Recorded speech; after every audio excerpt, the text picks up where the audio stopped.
আর পরকীয়ার হিসাবটা হয়েছে কি যে মানুষ 2টা বিয়ে সহ্য করতে পারে না, কিন্তু 10টা পরকীয়া সহ্য করতে পারে। কারণ আমি তাকে ভালোবাসি, ভালোবাসার টানে আমি সতীন দেখেই সতীনের সংসারে আসছি। আমাকে প্রথম বলছিল যে আমার একটা ছোটোবেলার বান্ধবী আছে, তো ওই আগে ওর সাথে আমার রিলেশন ছিল, তো ওই এখন আসতে চায়, তো তুমি কি কও, আমাকে বলছিল। তো আমি বলছিলাম যদি ভালো হয় তাহলে তো নিয়ে আসা যায়, আমার ঘরে থাকবে আর আমি সেরকম করে রাখবো। তো ওই বলছিল যে তুমি কি মেনে নিতে পারবা? তো আমি বলছি হ্যাঁ, আমি বলছি হ্যাঁ। পরে ওই ওই আমার কথা রেখে ওকে বলছিল যে আমার বউ মানছে, তুমি কি আমার ফ্যামিলিতে আসবা? পরে ওই বলছে যে আমি দেখি, আমার টাইম লাগবে। না, এটা ফিল হয় নাই। কেন ঘরে ঘরে এখন পৃথিবীর সবাই সব কিছু ভাগ দিতে চায়, কিন্তু স্বামীর ভাগটা দিতে চায় না, কিন্তু আপনি সেই ক্ষেত্রে কেন ব্যতিক্রম? আমি ব্যতিক্রম, আমি সব মেয়েদের থেকে আলাদা একটা মেয়ে, বুঝছেন? মানে বলতে গেলে সরল সোজা আমি মানুষটা, আমি ওরকম হিংসাবিদ্যা কিছু বুঝিও না যে একটা মেয়ে আমার ঘরে আসলে পারে অশান্তি করবে না কি করবে, এগুলো নিয়ে আমি কোনো সময় ভাবিও নেই। এই ধারণাতেই আমি মনে করেন যে আমি ওকে আনছি। আর এটা 4টা বিয়ে করার আছে, ইসলামিক অনুযায়ী আছে, সেজন্যই মনে করেন আমি ইচ্ছাকৃতভাবে ওকে নিয়ে আসছি ইসলামিক অনুযায়ী। এটা জীবনেও মনে করি না যে আমার সতীন এরকম কাজ করবে, এটা মনে করি না। আর আপনার এই বিয়েটা করে আপনার কি লাভ হয়েছে? আমার লাভ বলতে কি যে আমি অনেক অসুস্থ হই, অসুস্থের সময় ওই আমার পাশে থাকে। আবার হলো আমার হাতে পাতে কাজ করে আমার সাথে।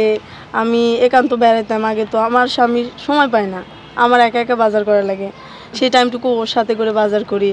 আবার আমি অনেক বোরিং ফিল করি একা একা বাসায় থাকতে, তো ওই আমার সাথে বাসায় থাকে। তো এইগুলো হিসেবে মনে করেন যে আমি সুখী আমার। হ্যাঁ, এখন আরেকটা জিনিস জানতে চাই, সেটা হচ্ছে যে যখন রাতে আপনার স্বামী একদিন করে একজনকে টাইম দেয়, যেই রাতে আপনার কাছে থাকে না স্বামী, সে রাতে আপনি কিভাবে কাটান?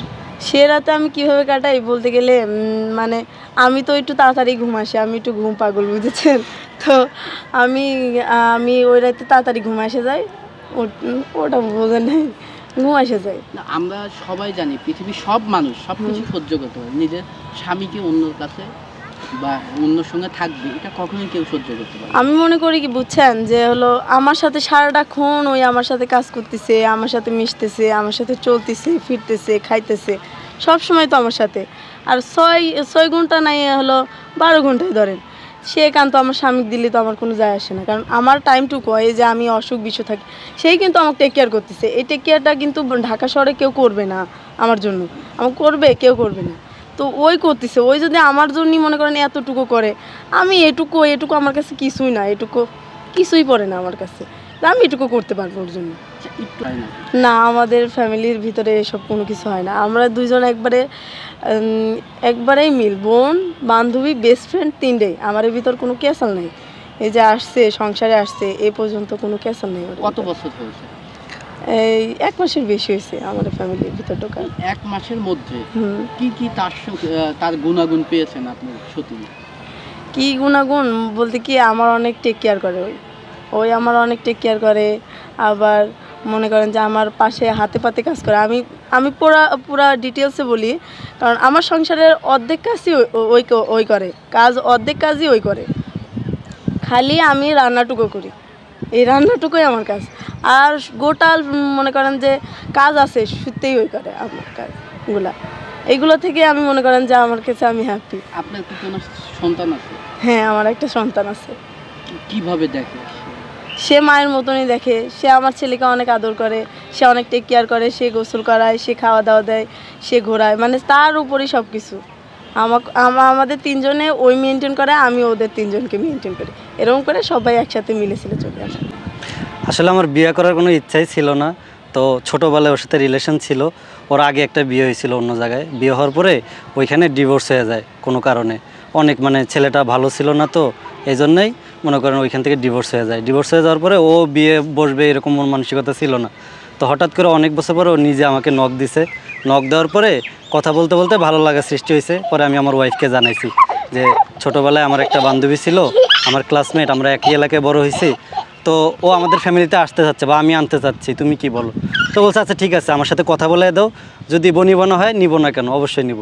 পরে দুইজনকে কথা বলে দিছি, দুইজনের ভিতরে আন্ডারস্ট্যান্ডিং হয়েছে, তো দুইজনকে মাইনে নিছি। আপনি আমি এটা এই জন্যই মনে করি না, কারণ রিজিকের মালিক তো আল্লাহ।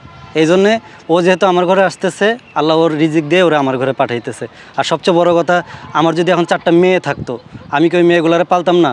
তো যে ব্যক্তি 4টা মেয়েরে পালতে পারে, সে কি 2টা বউ পালতে পারবে না? ওগুলোও মেয়ে, এই 2টাও তো মেয়ে। এই জন্যে আর কি ওই চিন্তাটা আমি কখনো করি নাই।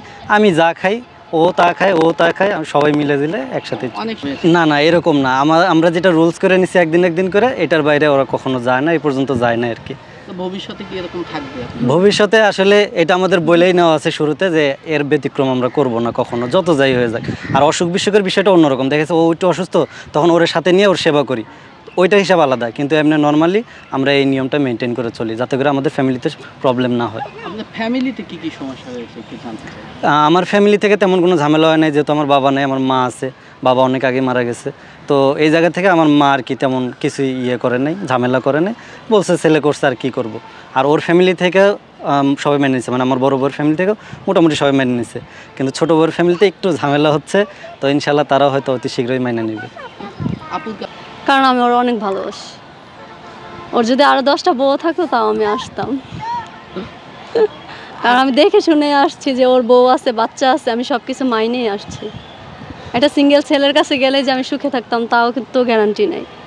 একটা সিঙ্গেল ছেলে যে ভালো হয় এটার কোনো গ্যারান্টি নেই। কিন্তু ওরে আমি ছোট থেকে দেখছি, ওর সাথে খেলছি, ওর সাথে স্কুলে গেছি, ও কতটা ভালো আমার এলাকার মানুষ জানে, আমার ফ্যামিলি জানে, আমি জানি। সব কিছু মিলে আমার কাছে মনে হচ্ছে ওর চাইতে ভালো আর কারো আমি পাবো না আমার লাইফে, তো ওর কাছেই আসছি। আপনি তো ইতিহাস তৈরি করেছেন, আপনি কি জানেন? জানি না ইতিহাস কি না, তবে আমি অনেক ভালোবাসি, আমার ভালোবাসা টানে আমি আসছি। আপনার কি মনে হয় যে এই সংসার কোথায় গিয়ে ঠিকবে? আপনার কোথায় কি মনে হয়? কোথায় গিয়ে ঠেকবে জানি না, তবে আশা আছে মৃত্যু আগ পর্যন্ত ওর সাথেই থাকবো, যত যাই হোক।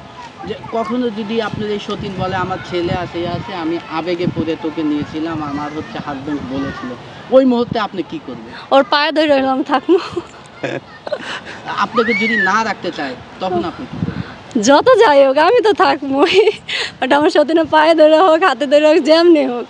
আচ্ছা, আপনার কি কখনো মনে হয়েছে যে এই যে এক রাত ভাগাভাগি হয়ে গেল, যেই রাতে আপনি থাকেন না তার সন্তান আছে, সে থাকতে পারে, আপনার তো ছেলে না, আপনি যেই রাতে আপনার হাজবেন্ড আপনার পাশে নাই সেই রাতে আপনি ঘুমান কিভাবে? ওই রাতে আমি সবসময় একটু হাদিস টাদিস শুনি, যে আমাদের রাসূলের 11টা বউ ছিল, তাহলে 11টা বউ 11 দিন পর পর পাইতো তার হাজবেন্ডরে। তারা যেভাবে থাকছে আমি কেন পারবো না? আমি সবসময় এটাই ভাবি যে তারা যদি 11 দিন অপেক্ষা করতে পারে, তাহলে আমি এক রাত কি লিগে অপেক্ষা করতে পারবো না? সারাটা দিন তো আমার সাথে সময় কাটাইতে আসছে, আমরা একসাথেই সময় কাটাতে এসেছি রাত্রে 12টা 1টা পর্যন্ত। আর সামান্য কিছুটা সময়ের জন্য একটু আলাদা, সমস্যা নাই। পরকীয়া লিপ্ত, কারণ আমার কাছে মনে হয়েছে যে না, এগুলো করার চাইতে একটা বিয়ে করা ভালো, তো ওইটা মনে করে আমি বিয়ে করছি। এটা হচ্ছে এখনকার সমস্যা। এখন আমার হাজব্যান্ড একটা বিয়ে করছে দেখে আমার হাজব্যান্ডের মানুষ খারাপ কয়। এখন যদি আমার হাজব্যান্ড বউ রেখে যদি 10টা পরকীয়া করতো, মানুষ খারাপ বলতো না। আচ্ছা, আপু একটু জানতে চাইবে এই জায়গায় যে আপনার হাজবেন্ড যদি বলে যে আমি আরেকটা বিয়ে করব, তখন কি করবে? অবশ্যই রাজি হবো। সে যদি চায় যে আরেকটা বিয়ে করবে, আমিও রাজি, আমার সতীনও রাজি। আমার সতীনও বলছে কোনো সমস্যা নেই, সে যদি রাখতে পারে আমরা কি লেগে মানতে পারবো না? আমরা মানতে কোনো পারবো সমস্যা হবে না, কোনো তখন সমস্যা নেই। কিভাবে ঘুমাবেন? তখনও সেম, এখন যেভাবে, তখন 3 দিন 2 দিন পরে পামু। এটাকে তখন আপনার মেন্টালিটি এক্সপেক্টেশন করবে? অবশ্যই, কেন? আপুর কাছে সেম প্রশ্নটাই, যে আপনার হাজবেন্ড যদি বলে আমি একটা বিয়ে করার দরকার আরো 2টা করব, তখন কি করবে? যে মেয়ে একটা দিতে পারে সে মেয়ে 3টেও দিতে পারে, এটা কোনো ইয়ের ভিতরে পড়ে না, জানেন? সেক্ষেত্রে কি আপনার হাজবেন্ডকে ছেড়ে চলে যাবে?